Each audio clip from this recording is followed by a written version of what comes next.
ஜென்மம் தாண்டி ஒன்ன தோளில் தாங்கணும்.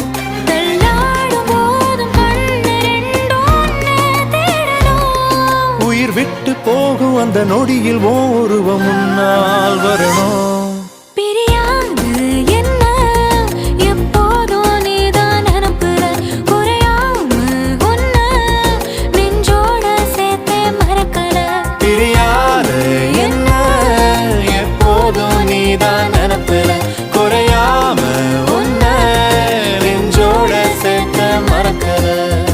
ஏதேதோ ஆசை நெஞ்சில சொல்லத்தான் தெரியல. உன்னால கண்ணு தூங்கல, எதுக்குன்னு புரியல.